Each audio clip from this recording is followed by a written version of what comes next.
The void was silent, the kind of silence that existed only between galaxies, where even light seemed afraid to travel. And then that silence shattered. An anomaly bloomed like a wound in space-time, spiraling with impossible colors. Out of it came a ship. UNSC designation Forward Unto Dawn. Torn, scorched, and flickering between dimensions. The warp had claimed it and spat it out somewhere far darker. Inside, Master Chief stood motionless amid the chaos. The ship's AI had long since gone silent. His last companion, Cortana, was gone. Yet his mind remained clear, focused. His visor displayed an array of unknown star maps, erratic energy readings, and symbols written in a language no human database could recognize. This wasn't Earth's galaxy. Outside the viewport, stars burned with unnatural hues. Planets loomed vast and grim, wrapped in mechanical cathedrals that stretched into the heavens. Radio signals burst through the static, transmissions filled with prayers, threats, and the droning monotone of machine voices repeating a single name, the Emperor of Mankind. Moments later, the ship's proximity alarms screamed. An Imperial Navy patrol frigate had detected the intruder, a vessel with no Imperial registry, no sanctioned code, and technology that defied Mechanicus classification. Unknown craft, by order of the Holy Inquisition, identify yourself. The Vox command echoed in binary chant. Chief didn't respond. He activated the ship's last remaining thrusters, guiding the wreckage toward a nearby planet, Volcaris Prime, a hive world blanketed in smog and endless industry. The frigate opened fire. Plasma lances tore through metal like paper. Chief ejected before impact, the explosion painting the sky in crimson light. He landed in the depths of the hive city, a maze of decay and devotion. Millions of desperate souls toiled under the banners of the Imperium the Oinir, faith the only thing keeping them alive. To them, the green-armored giant who emerged from the smoke was no soldier. He was an angel. Children gathered in awe. Workers dropped to their knees. A preacher called him the Emperor's forgotten son, but whispers carried upward, to the enforcers, to the ecclesiarchy, and eventually to the Inquisition. Chief scavenged what he could. His armor was intact, shields recalibrated, and his motion tracker pulsed with distant life, but none of it human as he knew it. The air reeked of oil and incense. Towering statues of the Emperor gazed down, their stone faces illuminated by eternal flames. He searched for information, infiltrating Mechanicus data shrines and decoding fragments of this new reality. Words like the warp, terra, and chaos filled his systems, concepts he couldn't fully grasp, yet their weight pressed heavy on his mind. One night, as he observed the endless convoys of pilgrims crawling toward a colossal cathedral factory, something vast moved across the stars. A vessel the size of continents, marked by blue and gold heraldry. An Ultramarines strike cruiser. Chief's sensors picked up drop pod signatures descending through the atmosphere. The Imperium had noticed him. To them, he was not a savior. He was a heresy made flesh. And somewhere deep within the warp, something ancient and watching stirred. The Chaos Gods turned their gaze upon this armored outsider, a being without faith, without corruption, yet burning with purpose. The air trembled, the ground shook, the first drop pods struck the hive towers with thunderous force. As Chief loaded a fresh magazine into his rifle, his visor glowed faintly against the storm. Alone, outnumbered, surrounded by zealots and monsters, he muttered to himself, not in prayer, but in resolve. Let's finish the fight. And thus began the war of one Spartan against an odd. Your galaxy forged in eternal war. The Ultramarines descended upon Volcaris Prime like gods from the heavens, their ceramite armor gleaming blue beneath skies stained by ash and lightning. Civilians fell to their knees in reverence as thunderous drop pods cracked open across the hive spires. Their mission: purge the heresy. Destroy the unknown warrior that defied imperial command. Within the ruins of an abandoned manufactorum, Master Chief watched their arrival through his visor's augmented lens. He had faced alien armies, AI revolts, and cosmic extinction. But this was something entirely new. These weren't soldiers bound by logic or protocol. They were warriors built on faith, worship, and absolute obedience. He studied their formations, their movement patterns, their reaction times, efficient, disciplined, and predictable. He moved. Bolter fire roared through the manufactorum as Chief darted between pillars of molten steel.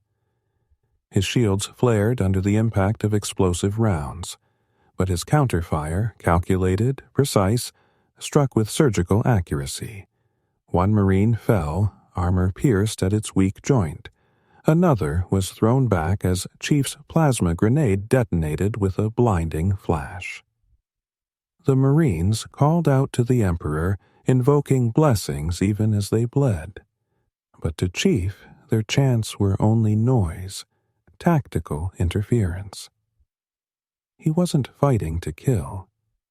He was fighting to survive. Every step, every shot, was a move in a game of strategy against opponents stronger, faster, and more fanatical than any he'd faced. When the smoke cleared, only silence remained. The Ultramarine sergeant lay motionless. Chief approached, scanning his armor. He admired its craftsmanship. Ancient, baroque, powered by mechanisms that rivaled UNSC tech, yet infused with strange religious energy. The fusion of machine and belief fascinated him. But there was no time for curiosity. Reinforcements were coming. Soon the Inquisition intervened. Their ships filled the skies, their agents spreading fear across the hive. A declaration was issued. The armored Xenos shall be captured or destroyed. His existence defies the Emperor's design. Chief retreated into the Underhive, where darkness reigned eternal. There, among mutants and forgotten men, he became a phantom. The workers whispered his name, the Green Ghost. He protected them from enforcers and raiding cultists, striking unseen, vanishing before Imperial sensors could detect him. But as weeks turned to months, darker powers began to take notice. Deep within the warp, the Chaos God Xiench whispered in amusement. A being of pure discipline, uncorrupted yet untethered by faith, was a curiosity even among demons. The warp began to reach for him, twisting reality around his steps, bending fate to test his will. Chief started experiencing visions, worlds burning, voices echoing in metallic tongues. His armor's systems flickered, his HUD filling with impossible sigils that vanished as quickly as they appeared. Once, he looked into a reflective pool of oil and saw his visor glow not blue, but crimson. He didn't understand the warp's deceit, but he recognized the threat. It was a weapon he couldn't shoot or outthink. The Imperium's hunt intensified. The Ordo Malleus declared him an abomination. The Adeptus Mechanicus offered bounties for his armor. And yet, among the people, hope grew. They spoke of a savior who fought without prayers, who stood against both emperor and demon. The Ultramarines returned, this time under the command of a captain wielding a relic blade said to bear the emperor's own light. Their orders were absolute: no capture, no mercy. The final battle began amid the molten rivers of Volcaris Prime's heart. Chief moved with inhuman speed, deflecting bolter rounds, dismantling war servitors, and using the hive's collapsing infrastructure as a weapon. But the captain was relentless, his every strike driven by divine fury. Their duel shook the metal foundations of the city. Chief's shield failed. Sparks danced across his armor. The captain's blade cleaved through steel inches from his chest, and Chief retaliated with a gravity hammer strike that sent both tumbling into the inferno below. When the flames died, neither body was found. Only fragments of green alloy and blue ceramite remained, fused together by impossible heat. To the Imperium, the heretic was dead. To the people of Volcaris Prime, he became a legend, and to the warp, he was far from gone. Somewhere between dimensions, between light and shadow, something was changing inside the Spartan. The warp had taken notice, and it was not done with him yet. Centuries passed. The hive world of Volcaris Prime rebuilt itself, its scars buried under layers of metal and myth. The Imperium recorded the heretic's fall as a mere footnote in its endless chronicles. Xenos class intruder, purged by the Emperor's will. But the people remembered differently. They told stories of a warrior from beyond the stars, neither saint nor demon, who rose in times of despair, wielding light no faith could explain. In the underhives, children whispered his name as protection. Soldiers painted his visor symbol on their armor before marching into battle. They called him the Green Ghost. Yet in the cold gulf beyond known space, far from imperial eyes, something stirred. A derelict Mechanicus exploration vessel, long lost in the warp, detected an energy signature, faint but unmistakable. A power armor system unlike anything recorded. The coordinates led them to a barren moon orbiting a dead world. There, entombed in glass-like ash, stood a solitary figure. Master Chief. His armor was cracked, his systems dormant, but his body, impossibly, preserved. When the tech priests approached, their machine spirits screamed in reverence and fear. They tried to awaken him, probing his systems with hymns and circuits, but their interference triggered something unexpected. Chief's visor lit up. A pulse of blue light rippled through the dust. The priests fell to their knees, chanting the Omnissiah's name. But the Spartan said nothing. He simply turned his gaze toward the stars, his mind flooded with fragments of another life. Earth, reach, humanity unshackled by worship. And deep within his armor's corrupted memory banks, something else had awakened. Not Cortana, but a new construct, born from Mechanicus code and remnants of his old AI. It called itself Echo. Its voice was mechanical, reverent, and strange. Spartan, this galaxy is dying, and you are now. Ioto finished. Driven by purpose, Chief returned to the void. His ship, reconstructed from scavenged Mechanicus parts, sailed beyond Imperial borders, through regions haunted by chaos storms and Necron tomb worlds. Wherever he went, battles ended abruptly. Demon incursions collapsed. Cults vanished overnight. And in every aftermath, witnesses spoke of a silhouette in green armor vanishing into the mist.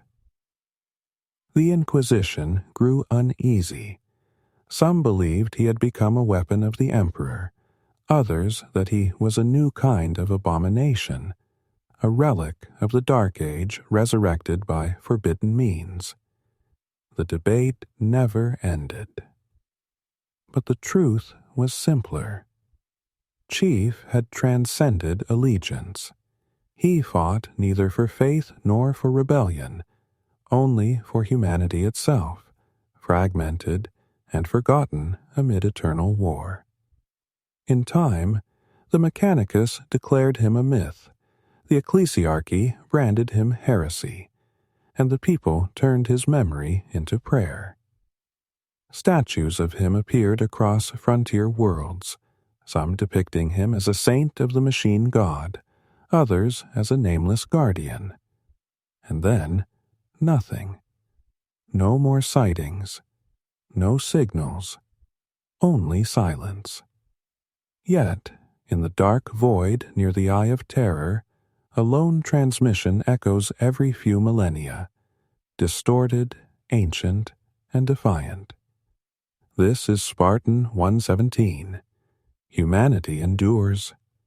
Perhaps he became a warden between galaxies, forever standing watch where light meets shadow. Perhaps he succumbed to the warp, fighting its madness from within. Or perhaps he is still out there, waiting for the next great war. Whatever the truth, one thing remains certain. His story did not end in the flames of Volcaris Prime. It became part of the galaxy's grim history, woven into the endless cycle of war, faith, and survival. And thus, another legend was written into the endless void of Warhammer 40K,